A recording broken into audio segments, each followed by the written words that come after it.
This is a solemn but a glorious hour. I only wish that Franklin D. Roosevelt had lived to witness this day. General Eisenhower informs me that the forces of Germany have surrendered to the United Nations. The flags of freedom fly all over Europe. For this victory, we join in offering our thanks to the providence which has guided and sustained us through the dark days of adversity. Our rejoicing is sobered and subdued by a supreme consciousness of the terrible price we have paid to rid the world of Hitler and his evil band. Let us not forget, my fellow Americans, the sorrow and the heartache which today abide in the homes of so many of our neighbors. Neighbors whose most priceless possession has been rendered as a sacrifice to redeem our liberty.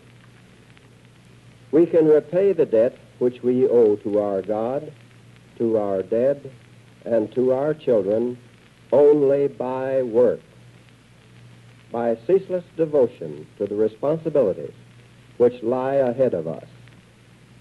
If I could give you a single watchword for the coming months, that word is work, work, and more work. We must work to finish the war. Our victory is but half won. The West is free, but the East is still in bondage to the treacherous tyranny of the Japanese. When the last Japanese division has surrendered unconditionally, then only will our fighting job be done. We must work to bind up the wounds of a suffering world, to build an abiding peace, a peace rooted in justice and in law. We can build such a peace only by hard, toilsome, painstaking work, by understanding and working with our allies in peace as we have in war. The job ahead is no less important, no less urgent, no less difficult than the task which now happily is done. I call upon every American to stick to his post until the last battle is won.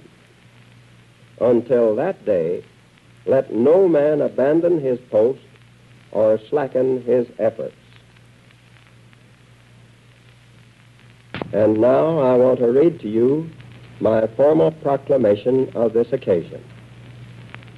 A proclamation. The Allied armies, through sacrifice and devotion, and with God's help, have wrung from Germany a final and unconditional surrender.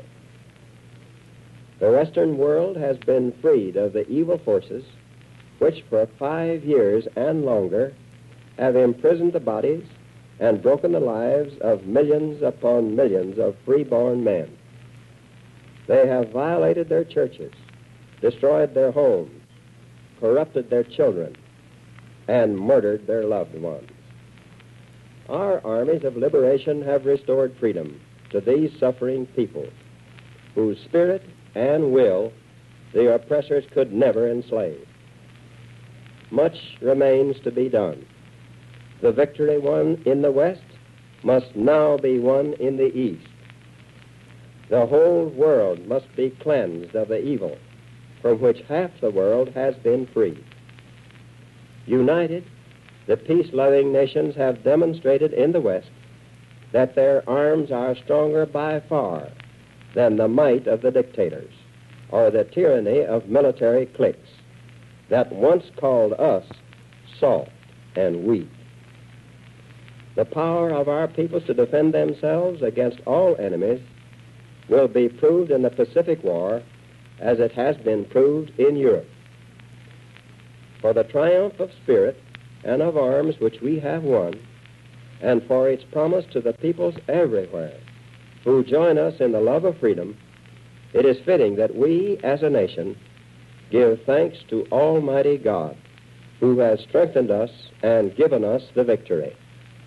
Now, therefore, I, Harry S. Truman, President of the United States of America, do hereby appoint Sunday, May 13th, 1945, to be a day of prayer.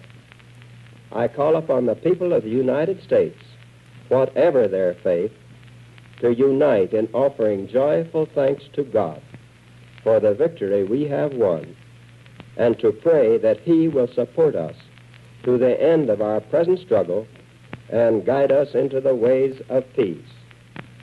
I also call upon my countrymen to dedicate this day of prayer to the memory of those who have given their lives to make possible our victory.